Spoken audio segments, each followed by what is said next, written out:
నేను కూడా ఇది అయిన తర్వాత ఆకస్మిక తనిఖీలకు వస్తున్నా. నేను అప్పుడప్పుడు అంటున్నాను 95 CBN చూస్తారని.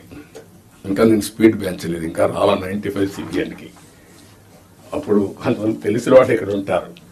మినిస్టర్స్ కూడా అప్పుడు పరిగెత్తేసేవాళ్ళని, వీళ్ళు పరిగెత్తిచ్చేవాళ్ళం, మేము పరిగెత్తేవాళ్ళం. ఆఫీసర్లు అయితే చాలా ప్రైడ్ గా ఫీల్ అయ్యారు. ఈరోజు హైదరాబాద్ కానీ మొత్తం డెవలప్మెంట్స్ కానీ ఆఫీసర్లే చేశారు. ఈ విషయం కూడా మీరు గుర్తుపెట్టుకోవాలి. ప్రజలు మాకు మ్యాండేట్ ఇచ్చారు.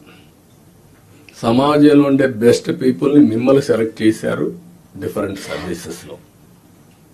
You are professionals. ఆ calibre, administration, organisation skills, communication skills అవి మీకున్నాయి. మాకు ప్రజలు గౌరవించారు, మమ్మల్ని ఎన్నుకున్నారు.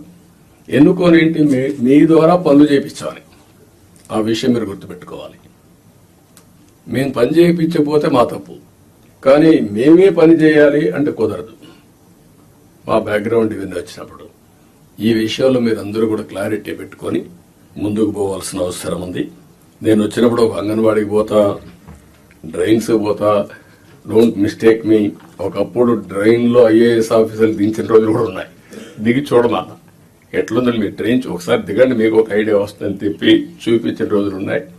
చెత్త ఉంటే అవన్నీ చూపించిన రోజులు ఉన్నాయి. అక్కడే మీడియాలో ఎక్స్పోజ్ చేసిన రోజులు ఉన్నాయి. తర్వాత అంత హార్ష్గానే పోలేదు, కానీ దట్ వర్ ది డేస్. కానీ అదే మరి హైదరాబాద్ని బిల్డ్ చేయడం కూడా వీళ్ళే బిల్డ్ చేశారు, IT కూడా వీళ్ళే చేశారు. అది ఈరోజు మనకు ఒక ఔటర్ రింగ్ రోడ్డు కావచ్చు, ఆలోచనలన్నీ వీళ్ళ ద్వారానే వచ్చాయి. ఈ విషయం మీరు గుర్తుపెట్టుకోవాల్సిందిగా నేను కోరుకుంటూ